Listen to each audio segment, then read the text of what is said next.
Your life is now, in the song you just heard by John Cougar Mellencamp, in the photojournal of my life. Life can change in an instant.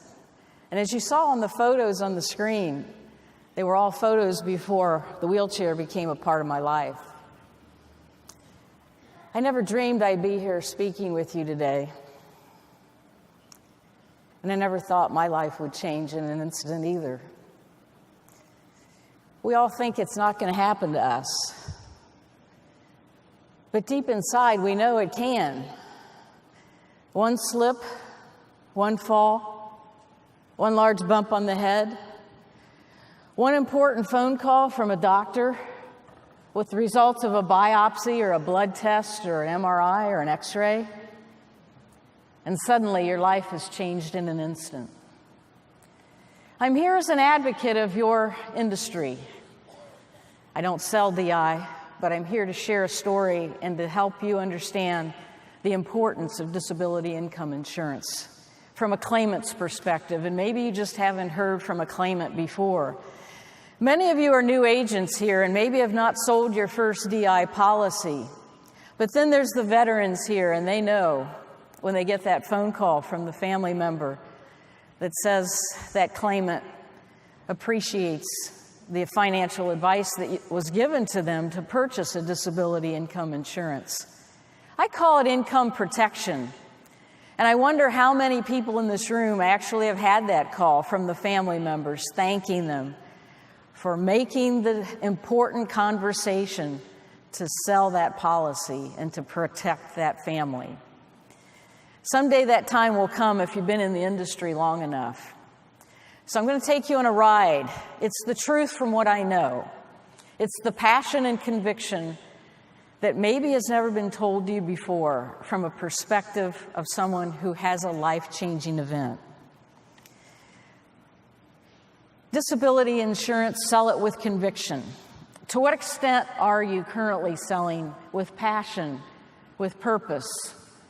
To what extent are you leading the conversation with disability income insurance, the protection of their income versus life insurance? Let me take you on a quick journey and help you understand from where I come. From where I come is a time in my life, it's now been 15 years. The date was June 13th, 1998. It was my third wedding anniversary. And on the screen, you're seeing a bicycle trail, the headlines from the newspaper, and my crushed bicycle helmet, to give you a couple of hints. This was a beautiful day, a custom day for a bicycle ride. Caribbean blue sky, no storm, no rain, no threat of any danger. My husband and I took a bike ride, and we rode to our favorite bike trail in Granville, Ohio, near where we live. We were celebrating our love. It was just the two of us. We were talking, we were laughing, we were contemplating the last 3 years of our marriage, riding side by side on the bike trail on the way to a small ice cream store where there we were going to get our ice cream cone for a treat. While we were riding together, suddenly my husband heard what he thought was a gunshot. It got his attention and he slowed down behind me. At that point, I was in front of him as I was on the trail, and I could hear him from behind me yelling, "Look over there, something's falling, stop!" What he had seen was a tree halfway down, and literally in an instant, I was crushed by a 7,000-pound tree, followed by the live power electric lines. Yes, in an instant, my life changed. It was a very difficult situation. I was knocked unconscious, totally cold, laying under an 80-foot-tall tree. Mark was by himself, screaming and crying out for someone to help. Finally, another couple came by, jumped off their bikes, and the three of them got the leverage on that limb that had pinned me and lifted it gently and slid me out from under that limb. I was laying on the bike trail, and that's when I woke up. I could see my husband looking over me, and all I could say was, "What happened?" What? A tree fell? Why? Why would a tree fall? I mean, there is no explanation, folks. It just fell. It was just one of those things. I was in the wrong place at the wrong time. The Life Flight helicopter came. I was put on a stretcher and an oxygen mask on my face and a neck brace, and I was flown off by helicopter to the emergency room in downtown Columbus, where I was met by dozens and dozens of doctors. I had 4.5 hours of surgery. I woke up really early Sunday morning, and Mark, my husband, was at my bedside. That Sunday morning, the questions that I had were very serious in nature. I had to ask, what did they do? What did they find? What happened? Mark proceeded to tell me that I had a spinal cord injury. Those are heavy words on a Sunday morning to hear. I don't know what you know about spinal cord injuries, but there's no cure at this point. This is as good as it gets. And for me to face the wheelchair for the first time was a very, very depressing situation. I spent 5 days in intensive care. Then I was transported by ambulance to the Ohio State University to the Rehabilitation Center at Dodd Hall. I spent 5 weeks, the summer of '98, trying to cope with my new body, trying to learn how to get dressed, how to transfer in a wheelchair, how to be mobile. I then came home. I came home in the summer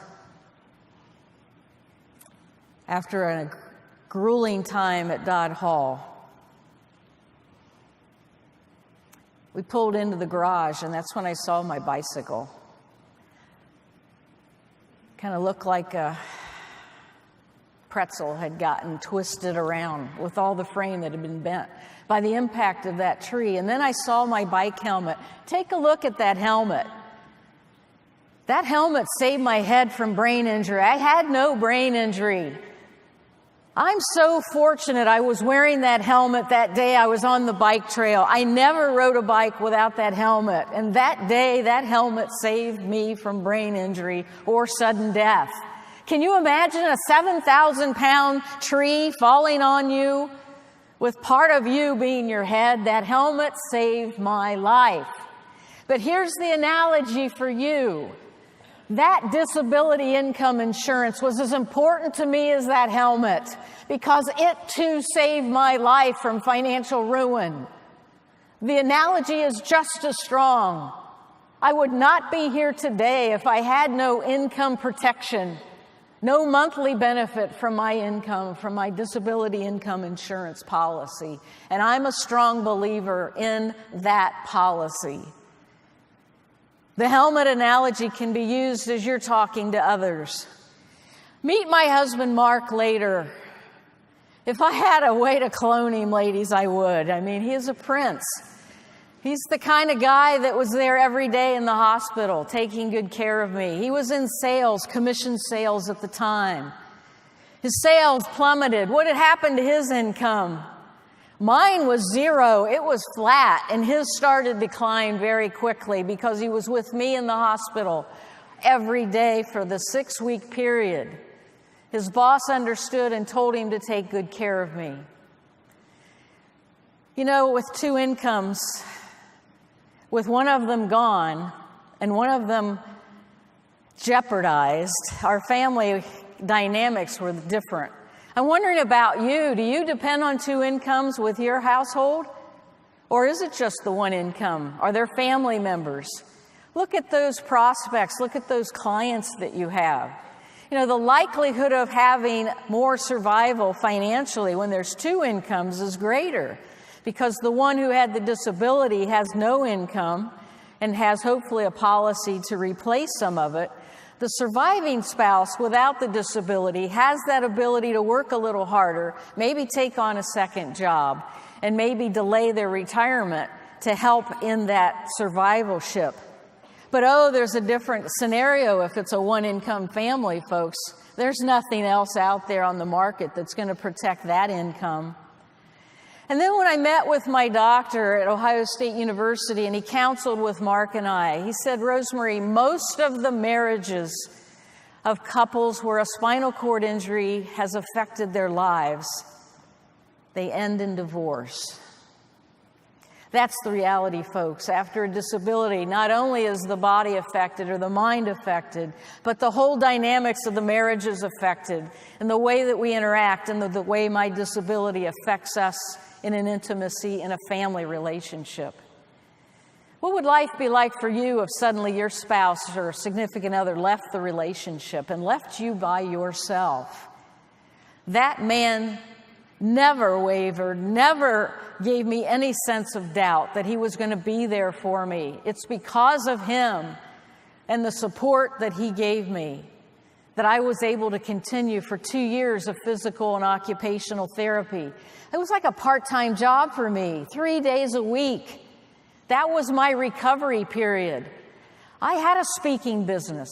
I had a training business. I had a consulting business prior to my injury.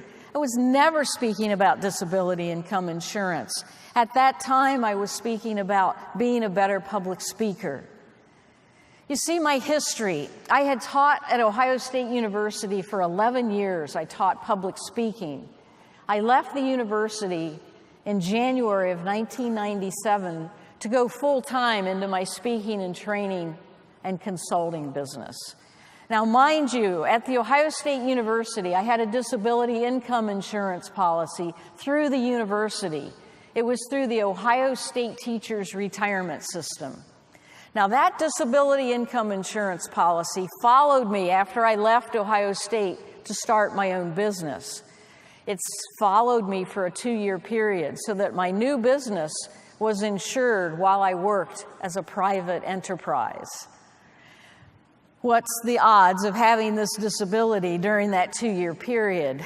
Well, in my case, 100%. I was injured 1.5 years after I left the university. Now, had I gotten some conversations with some agents after I left the university to have my own individual disability income insurance policy in effect? Absolutely. So I was prepared to purchase my first individual DI policy around the 2nd anniversary of leaving the university. That was how important disability insurance was to me in my advanced planning as a business owner. When I went to my physical exam not too long ago, my doctor asked me, "When did you have your last tetanus shot?" Now, all of you have that same question the next time you have your physical. I hope you keep records, and I hope your doctor does too. If you're like me, you don't like shots. I'm really afraid of any needles in my arm, and so I'll do anything not to have another tetanus shot. Make sure it's lasting. Do you all know how long a tetanus shot lasts? What's the inoculation period? It's 10 years. We don't have to get another one for another 10 years. Well, here's the analogy for disability insurance, for income protection. If indeed your prospects will get an immunization for tetanus because they don't want a lockjaw, they don't want a disease that causes spasms and causes their jaw not to be able to move so they can't eat and swallow, I mean, that's the seriousness of tetanus. If indeed they would get their shot so that they wouldn't have tetanus, can you make that switch and that analogy in your sales presentation to use that as leverage to talk about another way to insure your future? Like a tetanus shot, insure your future, get a disability income insurance policy. You got to call clients. You got to make appointments. That's what it's about. It takes lots of hard work. You're all in sales. And as you work in sales, you've got to look at this as a possibility. I've done some hard work to be where I am today, physically and mentally and in my career. I want to share and close today with a little demonstration for you to see.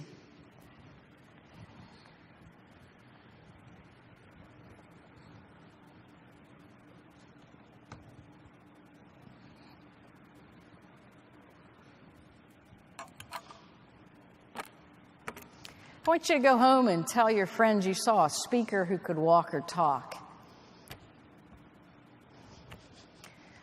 I want you to know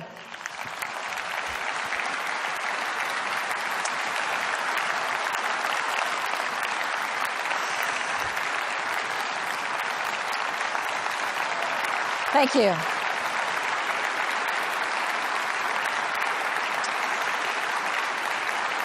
Thank you.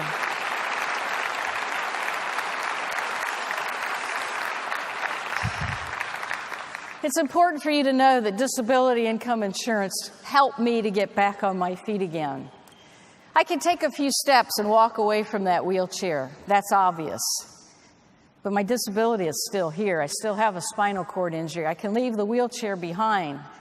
But the reality is the same. The disability continues through your lifetime after that life-changing event. You got to sell it with conviction, with passion, with purpose to those you serve now and to those who need to be served. Disability income insurance, you can't live without it. Thank you very much. Thank you. Thank you. Thank you.